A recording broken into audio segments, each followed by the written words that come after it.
The topic to me was the COVID and diabetes.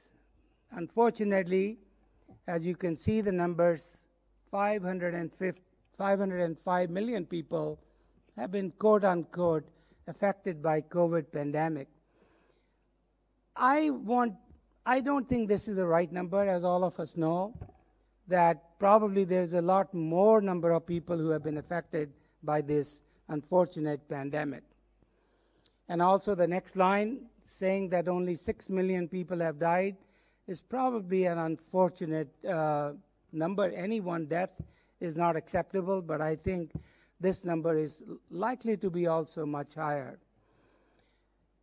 The reason for that is you can look at the stats all around from different parts of the world, but why this is important is unless we vaccinate everyone on this earth, whosoever needs the vaccination, this thing is not going to go away, at least get a decent number.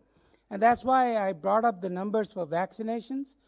There are 65% of the world's population at least has received one shot, which is a good start, at least in this area. And I hope more and more people will get vaccinated. Some of us are being forced in the US to get fourth shot. So we are on to our, I don't know, where is the end to this? So rather than choosing a manuscript, there were more than 10,000 abstracts that we were challenged to review in this chapter of COVID and diabetes, which was an impossible task. We, right off the bat, cut out 9,000. Then we were left with about 30 or 40 chapters that or 30 or 40 abstracts that we chose to mention in this yearbook. And I'm going to highlight only the main specific things rather than going into any of these abstracts, which might take the whole hour. I'm sure Moshe and Tade won't be happy. Use of CGM has really facilitated the telehealth, and all of you know that, and it probably is here to stay. And it has also facilitated virtual diabetes management, meaning thereby we all like to see patients 3 or 4 times a year. We really don't need to. Maybe you can see them only once a year in person.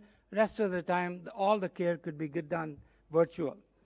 The next article, Earl, myself, and Just wrote in Diabetes Technology and Therapeutics, and we wanted to look at socioeconomic status and the zip code disparities in people with diabetes who are using CGM.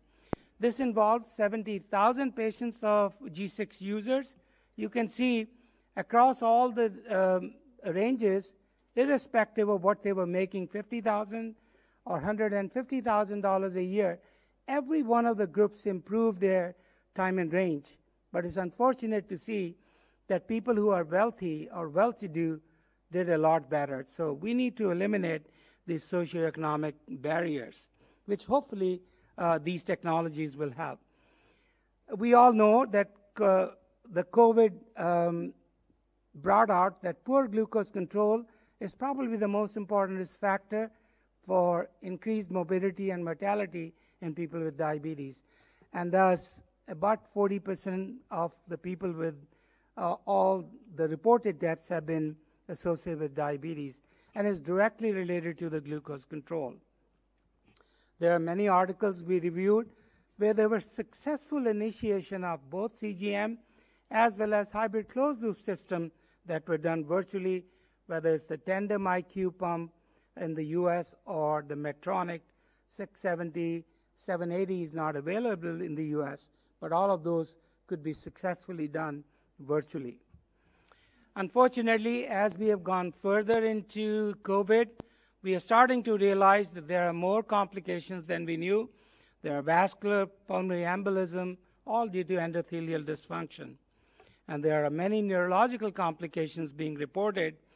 And more recently, there were some reports on end-stage renal failure because of arteriovenous fistulas, unfortunate consequences of this pandemic. In brief, I've only gone up by 2 minutes. That included the previous comments. The technology makes it really easier to care for people using iCloud-based applications. It might help us to remove many of the socioeconomic or other barriers. I hope, at least in the US and in many other parts of the world, the similar reimbursement pattern will continue as we do it for the in-person care. Don't know where this will land. Obviously, you do a lot of cost savings if you are able to provide the telehealth care.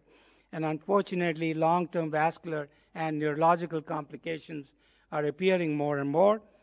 And I'm not sure, will this vaccination be required every year, like a flu shot, or will it be that we have the helper cells that'll remember, and the memory cells, that moment you get infected with COVID, we don't have to be tested. So thank you very much, Moshe and Tade.